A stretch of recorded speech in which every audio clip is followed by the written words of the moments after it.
fantastic to see you again. It seems ages since we've met each other in the Cayman Islands. So how are you? You doing well? Yeah, no, I'm doing really good. And I know what you mean. I don't know where 2026 has gone already. No, it's like a third of the way through the year, and yeah, it's these 2 minutes. It's Christmas, so but Oh, it's lovely. don't say that. Yeah, I hope you're making your shopping list for next. If I was doing what my mother had taught me, I would be. Yeah, try and save all year. But I mean, how long is it that you've been in the Cayman Islands altogether? Because you've been there a long time now, haven't you? Well, yeah, it'll be 25 years this October. 25 years, that's a good long time in the sunshine. So lots of sun cream in that time, I reckon. That's true. That's Yeah. true. Yeah. When you first went there, it must have been extremely different to how it is today. And I mean, the whole legal landscape must have been a very different place. I think things were a lot more traditional back then. I mean, we're about the same age, and things in the city were different then. So how have things changed for you? And do you think, things have really changed for women since you arrived in Cayman? That's a really interesting question. I mean, Cayman's got a lot bigger. When I first arrived, it was 20,000 people, and now we're pushing up to 100,000. So Big there's difference. that. The legal profession has kind of grown proportionately with that. So I think the latest Grand Court statistics from January were like 1,000 lawyers, and I think there was like maybe 150 of us when I started. So, Wow, that's you know, that's a lot. that's a lot. Just what comes with that is obviously a factor. There's a lot more women here in the professions. And that's, I think, partly a product of the fact of, natural population growth. If you go from 25 or 20,000 to 100,000, a larger proportion of those people are going to be female. But I also think it reflects the growth of women in the professions over the last 25 years, which is probably true anywhere. Yeah, absolutely. Just there's a lot more women in the rooms now than there were when I started, that's for sure.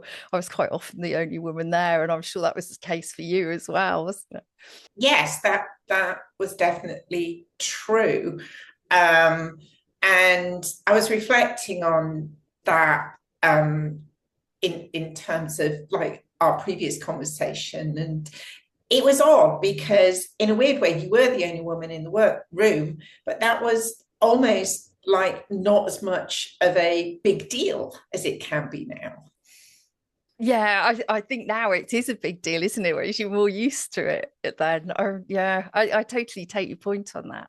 So when you start out as a whatever profession you're in, but for you as a lawyer, there's certain things you sort of work out in your very first couple of years that you think, oh, that's not quite what I expected in my career, and things don't work quite the way you think they do. So what did you learn for yourself that sort of really shaped your career going forward when you were young? Well, I think one of the things looking around me at various styles of approaching work, and I'm a litigator, so obviously there's always disputes and potentially friction around that scenario that you're dealing with. And I definitely took on board the people that I saw being polite, professional, as charming as they could be. And the old adage, you catch more flies with honey than with vinegar. Yeah, Um, it's so true. and and the other thing I really admired as I looked around was how the brightest, most capable, most amazing people were also the kindest, generous, most giving of their time. And, you know, to coin another cliche, you could see that they were bringing people up with them. And it's that real concept of a rising tide floats all boats.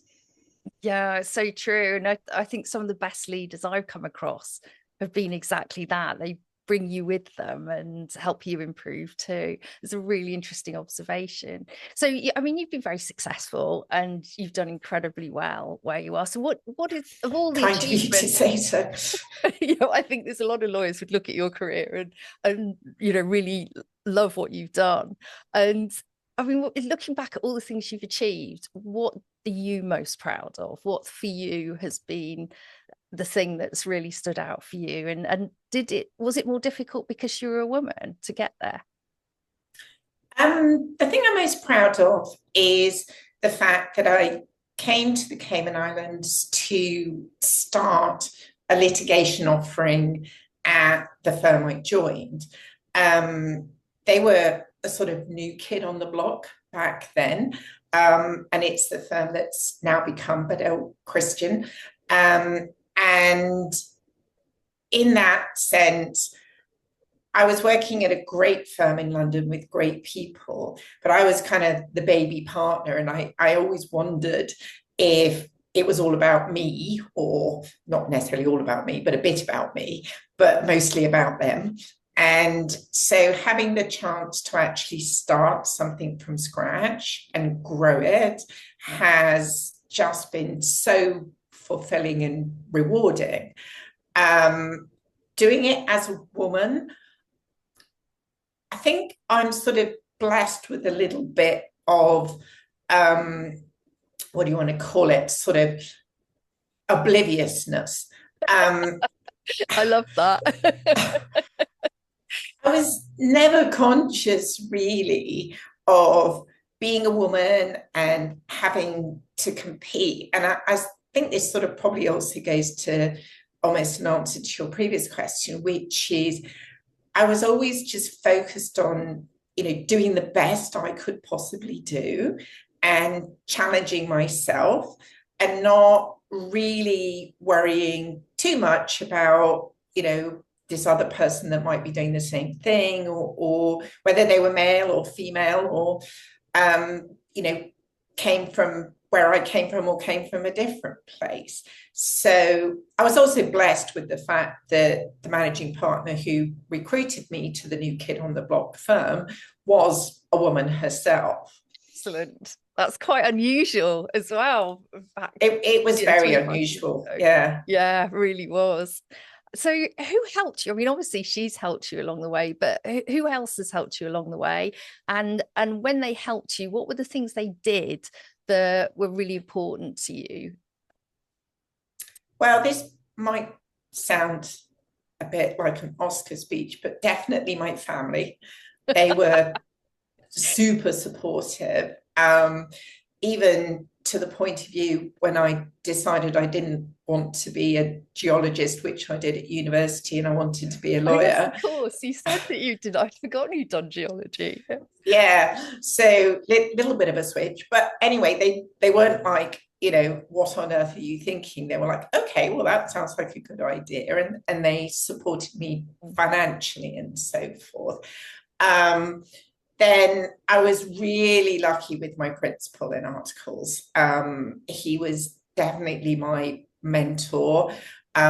He guided me through all the mistakes you inevitably make as a young lawyer, helped me fix them, told me not to worry so much about them as I was, and just gave me some really good tips, like always use numbered paragraphs and headings. That was good. And yeah, just super supportive. And then I suppose, I've only ever had two jobs. So the next phase would have been working with Sophia Harris at Solomon Harris, which became Bedell Cristin. And, she was obviously just gave me the most massive opportunity and invested a huge amount of trust and confidence in me. Oh, it's so nice to have had two such fantastic bosses, actually. I think a lot of people don't have that experience of people who are so supportive. And Oh, yeah, no, I've been tremendously lucky. Yeah. In so many ways, but definitely in that. Yeah, no, they sound great. And it's particularly the not being worried about your mistakes as a young woman, I think. I see it with the graduates that work for me now. They worry so much. And I'm like, it's okay. But I think there's a lot of people don't really understand how important that is. So it's great that he gave you that kind of confidence when you were younger. Yeah, I mean, he just considered it to be part of the learning process, and it is part of the learning process. And it's not whether you make mistakes, it's how you respond to it, how you react to it, how you fix it. Yeah, absolutely. So, in terms of building your credibility, because obviously you've done that extremely well over the years, did you feel ever that you had to work harder than your male peers to do that? Did you feel that you had any particular challenges because you were a woman? Again, it sort of goes back to I I guess I wasn't really comparing myself. I was just doing the best I possibly could. And so in that sense, I think, there were elements obviously of having to convince people that you were good enough to do their job, or you had the resources to be able to sort of apply to something that they wanted done.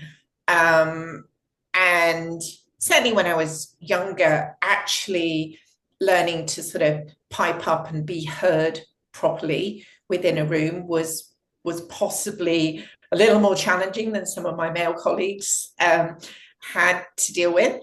But as I say, I tried to focus on the idea that if I was the best I could be, and if I really wanted something, I could pretty much, achieve anything I put my mind to, and probably convince most people around me that actually I was doing that and could do that. Yeah, I think it sounds like a very sensible approach. And I mean, Cayman's an amazing place with like what really struck me was just this number of very, very bright people there are there. So you're really mixing with a fantastic bunch of people, and I guess you get some stimulation from the interaction with all those people. So do you feel that Cayman has given you a lot of opportunities, and have you found it sort of very progressive as a financial centre sort of over the years that you've been there? Yeah, I mean, I think Cayman gives me, but also very many people, great opportunities. The the quality of work, the sort of deals and disputes and everything that we deal with is absolutely top notch. And you're right, lots of people are attracted to Cayman, and they come from very sort of good pedigrees and backgrounds with their firms that because of that, and therefore you do get this like very high quality of work and people around you, and that is very stimulating, and it does put you on your mettle, and you have to sort of put out your best efforts. You're definitely not dialing it in, or as the myth would have it, sitting on the beach sending your emails. You're working hard and focusing a lot, and so yeah, I think there are amazing opportunities in Cayman, and I would also say a lot of people come here because you can actually balance the highest quality work with a family life, because you're not commuting 45 minutes or an hour or something. And also, frankly, childcare is very accessible and reasonable. And so you can get that kind of deeply practical support that you need in terms of having a family, doing your job, and making it all, those balls stay up in the air at once. Should be on commission for the tourist board. Yeah. Or People to the island. maybe a recruitment agency. Yeah, definitely. So, I mean, Cayman has transformed as a jurisdiction over the time you've been there. I mean, there's been huge change in the last 25 years. And what do you see as the biggest shifts that have occurred on the island?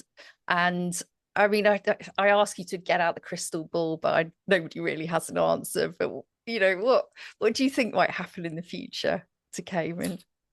Well, I think Cayman, like most of the world in the last 25 years, has experienced globalization.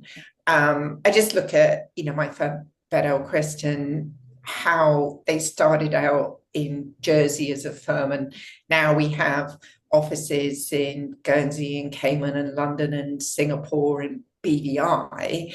And that's true of the majority of the firms that are operating in Cayman. And, and you look onshore too, and it's the same trend, all of the firms, or, whether they're lawyers or other professional firms, or even just widget making companies, they're all across the world. And I don't think we've seen the end of that process. And, certainly over the time I've been here, I've seen shifts in the users of Cayman products. When I came here, it was all about the US with a little bit of Europe. Yeah. Now, again, reflecting globalization, and we have a lot of Chinese clients, a lot of Asian clients. South America is growing as a user of the products in Cayman, and America is still very strong.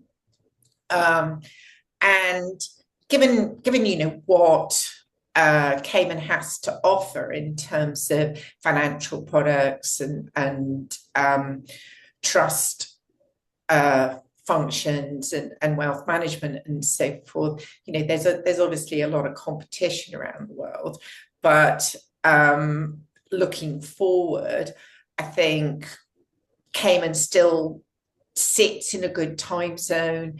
It sits in, what we always like people to call tax neutral situations, which enables a lot of different users with disparate home regimes to actually use those products. So I see for Cayman at least continued growth, but a shift in products that's going to reflect things like new asset classes like crypto, but also a shift in where people are coming from that want to use those products, to reflect that wealth is shifting around from place to place, but also just generally increasing globally. No, I think it's an exciting time, I think, with AI coming on board and all the sort of extensions that means in terms of the internet and what that's allowed us to do with globalization. But it is going to affect careers for young lawyers coming in. So for the young women that are now coming into a legal profession, what excites you the most for them? And a lot of people say, oh, there aren't going to be the same legal jobs going forward in sort of 10 years time. Do you think that's the case, or what do you think the future is going to look like for those young lawyers? I think that's totally the case, but I don't think that's probably any different to how it was when I started out. I'm old enough to still remember fax machines and, the excitement of sending my first email. So technology has improved my life. And, just look at COVID when we all went to remote working and how technology has enabled like a real quantum shift in attitudes to how we work, where we work, and so forth. And I think that's massively benefited women in the profession. I mean, it's benefited everybody, but it's benefited women much more, having that flexibility. And I think AI is going to do the same. And AI is going to actually remove a lot of tedious, repetitive stuff that, when you're a young, it does. Well, when you're a young lawyer and, you spend 18 hours doing, document review and all the old salts are telling you, oh, this is how I cut my teeth. It's like, I'm not necessarily a believer that sort of, you need to suffer in order to learn kind of thing. It was very much the attitude when we were younger, wasn't it? Yeah, absolutely. So yeah, I think it's, what the new wave of technology is bringing is it's going to completely change the landscape. But I think, mostly from my point of view, in good ways. That's really good. A very positive view of the future. So if you met one of those young women, what would you say to her? What would you have liked somebody to say to you when you're starting out in the profession? Well, yeah, this is a funny question because I was just doing an appraisal with one of my young female associates at Bedell Cristin yesterday, and we were sort of talking about this. She's just coming up to that senior associate level, so it's kind of like, well, what do I do next, sort of thing. Yeah, and the thing I think really the message is, being a successful lawyer is so much more than just knowing law.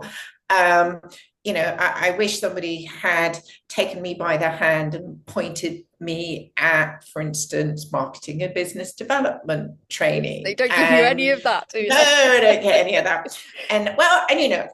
We didn't get any of that. But this is where, I very much, again, it's not like, you'll have to suffer like I did. No, let's try and, not have to repeat my own mistakes. Find your own mistakes to repeat and learn from. But yeah, BD and marketing, financial acumen, law firms are giant businesses. You need to understand what keeps the lights on and, simple little things like cash flow and that kind of thing. And then, obviously, management skills are good, people skills, and a little bit of psychology thrown in there doesn't hurt either. Yeah, absolutely. I think that's a really good summary of running a business, actually, all of those things. Yeah. I mean, it is a business, isn't it? Well, that's it. It's very few of us are sitting in academia, just pumping out, answers to interesting legal questions. Mostly what we're doing is participating in, and if it is partnership you aspire to, it's running a business. Yeah, that's really good advice. So what would you hope now is sort of really at the peak of your career, what do you hope your presence as a lawyer will mean for the women coming up after you, sort of women working for you, like the one you were speaking to yesterday in her performance appraisal, and the others like her? I think it's just a lot about occupying a space which young women can see you occupying, and therefore can think for themselves, I can do that if I want to. I have a little goddaughter, and in her primary school, they have women who are doing jobs like being firemen and pilots and so forth, go in and just stand there and tell them about their job. So it's a possibility. And that's what I hope people who might have seen me doing what I do would think is like, fundamentally, if she can do it, I can do it. That's fantastic. Laura, it's been so lovely to talk to you today. And I'm sure anybody listening to this is going to find it really good advice for going forward and really interesting. So thank you. Thank you for your time. Oh, no, thanks to you, Rebecca. It's always good to chat to you and, share at least my view of some of the things that, I went through and sort of looking back, things I might have done differently and things that were super useful on the way. Yeah, no, absolutely. It's been excellent. Thank you so much, Laura. Thanks. Bye bye.